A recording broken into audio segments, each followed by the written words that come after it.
Dalam kehidupan sehari-hari, kita seringkali berinteraksi dengan orang-orang yang keras kepala. Mereka mungkin enggan mengubah pandangan atau mengakui kesalahan, meskipun bukti sudah jelas menunjukkan sebaliknya. Menghadapi orang seperti ini bisa menjadi tantangan tersendiri yang menguji batas kesabaran. Menghadapi orang yang keras kepala dapat membuat kita merasa stres, frustasi, dan melelahkan. Orang-orang yang keras kepala seperti ini juga sering memenangkan perdebatan, hanya karena mereka membuat lawan mereka lelah. Tentunya kita tidak ingin situasi menjadi tegang dan berubah menjadi memanas, tetapi di sisi lain, kita ingin tetap mengekspresikan pendapat dan ide dengan aman. Menghadapi orang yang keras kepala membutuhkan strategi dan sikap yang bijaksana. Dengan pendekatan yang tepat, kita dapat belajar untuk tetap tenang dan menjaga hubungan baik, meskipun berada dalam situasi yang penuh tekanan. Di balik tantangan tersebut, terdapat kesempatan untuk mengasah kebijaksanaan dan kedewasaan emosional kita. Kali ini kita akan membahas 6 trik efektif yang bisa kita gunakan untuk memenangkan perdebatan dengan orang yang keras kepala, versi calon orang bijak. Semoga bermanfaat. 1. Tetap tenang dan jangan emosional. Ketika berdebat dengan orang yang keras kepala, emosi seringkali jadi hambatan utama. Orang keras kepala biasanya bersikap defensif atau bahkan menyerang secara emosional. Jika kita terpancing, situasi akan semakin panas dan perdebatan bisa berubah menjadi konflik yang tidak produktif. Ketika kita tetap tenang, kita bisa berpikir jernih dan mengontrol jalannya diskusi.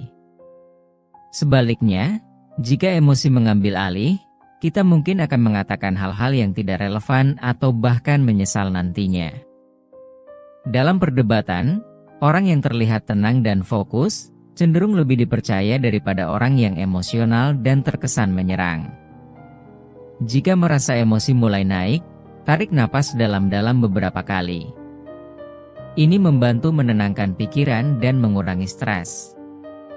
Ingatlah, bahwa yang kita hadapi adalah ide atau pendapat mereka, bukan kepribadian mereka. Hindari memikirkan, orang ini sangat menyebalkan, dan fokus pada substansi diskusi.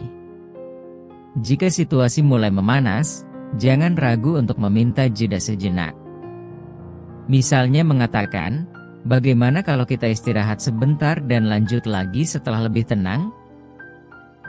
Ketika kita mampu tetap tenang, kita tidak hanya menjaga kendali atas diri sendiri, tetapi juga menciptakan suasana yang lebih kondusif untuk diskusi yang sehat. 2. Dengarkan dengan aktif. Dalam perdebatan, terutama dengan orang yang keras kepala, kemampuan mendengarkan aktif adalah senjata yang sangat ampuh. Banyak orang mengabaikan pentingnya mendengarkan, karena terlalu fokus menyusun argumen untuk membalas. Padahal, orang keras kepala seringkali merasa tidak didengar, sehingga mendengarkan mereka dengan aktif bisa menjadi langkah pertama untuk melembutkan sikap mereka. Mendengarkan aktif berarti benar-benar memahami apa yang dikatakan lawan bicara, bukan sekedar mendengar. Ini melibatkan perhatian penuh, bahasa tubuh yang mendukung, dan respon yang menunjukkan bahwa kita benar-benar mengerti. Tahan keinginan untuk memotong pembicaraan, biarkan mereka selesai berbicara sebelum menyampaikan argumen kita. Orang yang keras kepala cenderung semakin defensif jika sering disela. Setelah mereka selesai berbicara, ulangi poin mereka dengan kalimat kita sendiri untuk memastikan bahwa kita benar-benar paham. Dengan mendengarkan, kita bisa memahami sudut pandang mereka lebih baik, termasuk alasan di balik keras kepalanya. Ini bisa membantu kita mencari pendekatan yang tepat untuk membalas argumen mereka. 3. Gunakan fakta, bukan opini. Saat berdebat dengan orang keras kepala, menyampaikan pendapat pribadi seringkali tidak cukup untuk mengubah pandangan mereka. Mereka cenderung tidak meyakini terhadap opini yang bersifat subjektif. Namun, fakta yang berbasis data atau bukti nyata jauh lebih sulit untuk dibantah. Inilah mengapa menggunakan fakta sangat penting dalam memenangkan perdebatan. Fakta bersifat objektif karena berasal dari data, penelitian, atau kejadian nyata yang tidak bergantung pada sudut pandang seseorang. Orang keras kepala akan lebih sulit membantah sesuatu yang sudah terbukti kebenarannya. Menggunakan fakta menunjukkan bahwa kita sudah melakukan riset dan memahami topik yang dibahas.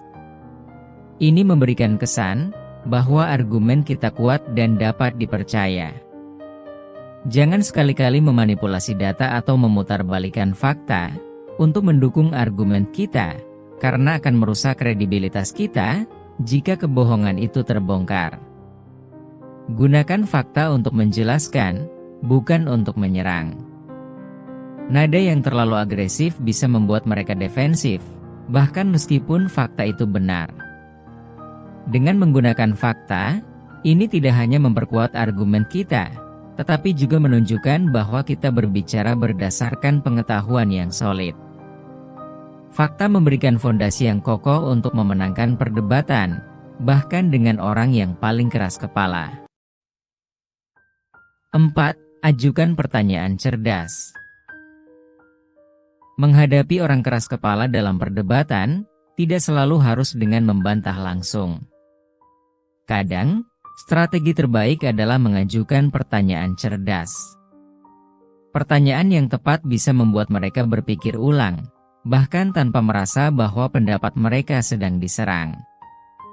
Pertanyaan cerdas memaksa mereka untuk memeriksa kembali logika atau asumsi mereka sendiri. Ketika mereka harus menjelaskan lebih dalam, seringkali mereka menyadari kelemahan dalam argumen mereka. Hindari pertanyaan yang jawabannya hanya ya atau tidak. Misalnya tanyakan, apa solusi yang kamu tawarkan untuk masalah ini? Atau cobalah tantang mereka untuk mempertimbangkan sudut pandang lain. Misalnya, bagaimana kalau kita coba melihat dari perspektif ini? Atau, menurutmu, apa yang akan terjadi jika kita mengambil pendekatan berbeda? Jangan memberikan kesan sarkastik atau meremehkan saat bertanya, karena itu bisa membuat mereka defensif. Dengan mengajukan pertanyaan cerdas, kita bisa memimpin diskusi tanpa terlihat agresif, sekaligus mendorong orang yang keras kepala untuk mempertimbangkan kembali pendapat mereka. 5. Hindari menyerang pribadi. Dalam perdebatan, terutama dengan orang yang keras kepala, sangat penting untuk fokus pada masalah atau topik yang sedang dibahas, bukan pada pribadi lawan bicara. Menyerang kepribadian seseorang tidak hanya tidak produktif, tetapi juga dapat memperburuk suasana dan membuat perdebatan menjadi konflik pribadi. Ketika kita menyerang pribadi, lawan bicara akan langsung bersikap defensif. Mereka tidak lagi fokus pada inti diskusi, tetapi pada pembelaan diri mereka. Ini membuat diskusi berhenti atau berubah menjadi pertengkaran. Serangan pribadi dapat meninggalkan rasa sakit hati atau dendam, yang mungkin sulit diperbaiki setelah perdebatan selesai. Hal ini sangat penting, jika hubungan personal atau profesional dengan orang tersebut harus tetap baik. Pisahkan masalah dari orangnya, fokuskan argumen kita pada ide atau pendapat mereka, bukan sifat atau karakter mereka. Pilih kata-kata yang tidak memicu emosi. Misalnya, alih-alih mengatakan, itu ide yang bodoh, lebih baik katakan, saya kurang setuju karena ada beberapa kelemahan di ide tersebut. Ketika tidak ada serangan pribadi, suasana tetap kondusif, sehingga lebih mudah mencapai kesepakatan atau solusi. Meskipun kita tidak sepakat dengan pendapat mereka, hubungan kita dengan mereka tetap bisa terjaga. Orang yang bisa tetap fokus pada isu tanpa menyerang pribadi lawan, menunjukkan kedewasaan dan penguasaan diri. 6. Tahu kapan harus berhenti. Tidak semua perdebatan dapat dimenangkan, terutama dengan orang yang keras kepala. Dalam situasi tertentu, melanjutkan perdebatan justru akan memperburuk suasana dan tidak memberikan hasil yang bermanfaat. Oleh karena itu, mengetahui kapan harus berhenti adalah salah satu trik penting dalam menghadapi perdebatan seperti ini. Perdebatan yang berkepanjangan cenderung memanas, terutama jika kedua belah pihak sudah mulai emosional. Berhenti di saat yang tepat dapat mencegah diskusi berubah menjadi konflik pribadi. Dalam beberapa situasi, perbedaan pendapat tidak bisa diselesaikan, dan itu tidak apa-apa. Tahu kapan harus berhenti, menunjukkan bahwa kita cukup bijaksana untuk menerima kenyataan tersebut. Tidak ada salahnya mundur sejenak, menjaga hubungan baik, dan mencari jalan yang lebih efektif di lain waktu. Itulah 6 trik untuk menghadapi orang keras kepala dalam perdebatan. Ingatlah, tujuan kita bukan untuk menang, tapi untuk mencari solusi yang terbaik. Jangan lupa untuk dukung terus channel ini dengan cara share, like, komen, dan subscribe ya.